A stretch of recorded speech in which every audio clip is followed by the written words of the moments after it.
Alright, so in today's video, I'll be going over day trading and swing trading, what the key differences are, which one is right for you, and how you guys can successfully use both methods of trading. Because honestly, these are two great methods of trading, both very profitable, and one is not actually better than the other. But I will explain to you what each one is right now. So if you're new here, my name's Alex. I'm a full-time trader, business owner. But when it really comes down to it, I do both day trading and swing trading overall, so I thought this video would be perfect to make so I can show you guys which one is exactly right for you. Okay, so the first key difference between day trading and swing trading are the actual overall time frames. So what it really is, with day trading, you are entering and exiting a position all within the same trading day.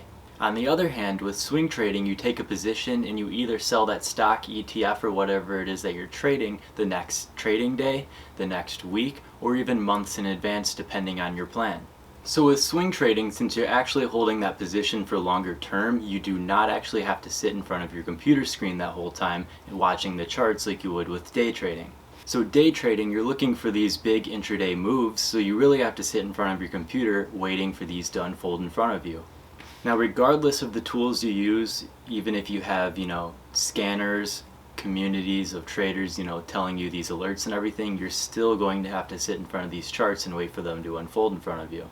So swing trading overall is less chart time because you make your strategy and you check it, here and there throughout the day, and you don't actually have to sit there and watch it.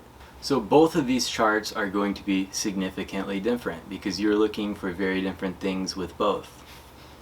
For example, with day trading, you're looking for more of these intraday levels, like, for example, let's just say pre-market highs, pre-market lows can serve as support and resistance levels. But with swing trading, you want to zoom more out. You'll look at maybe even the 6-month chart, the 3-month chart. You'll look at different time frames, for example, the 30-minute, the 2-hour candlesticks. You just want to see the bigger picture with swing trading because these levels don't exactly matter to you with intraday. If, let's say, a stock's trading at its 52-week highs, its 52-week lows really shouldn't matter to you if you're day trading that. But if you're swing trading it, you might want to wait for it to hit those highs and then short it depending on your strategy. Alright, so I just want to explain what I mean with the different criteria really quick.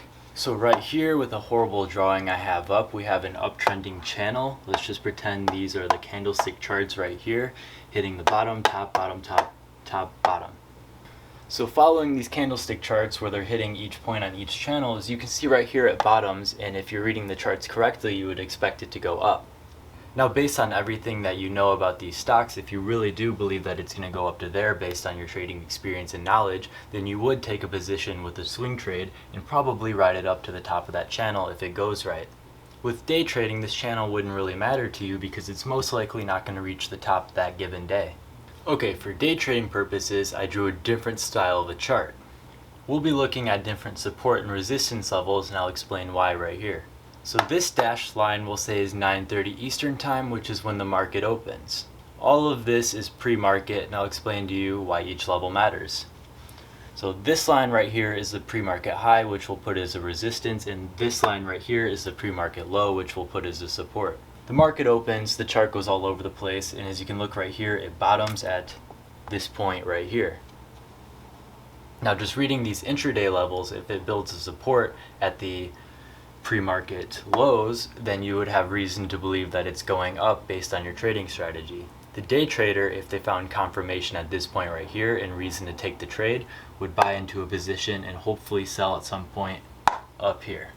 So with that said, both of these strategies you need to wait for the perfect setup to happen, but with swing trading, your entry really doesn't matter as much. With day trading, your entry is significant because you really want to hit these lows where you buy low and sell high, or vice versa if you're short selling it, but it just really matters more overall. So with that said, day trading is typically harder overall because you need to sit there and wait for these moves to unfold in front of you, and a lot of times people don't have the time for that because many people are working 9 to 5s, they need to be at work at a certain time, and they just don't have the time to sit in front of a stock chart, all morning.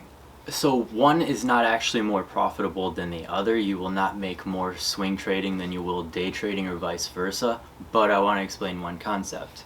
With swing trading, you're looking for these larger moves. You're probably looking for larger percentage gains as compared to day trading.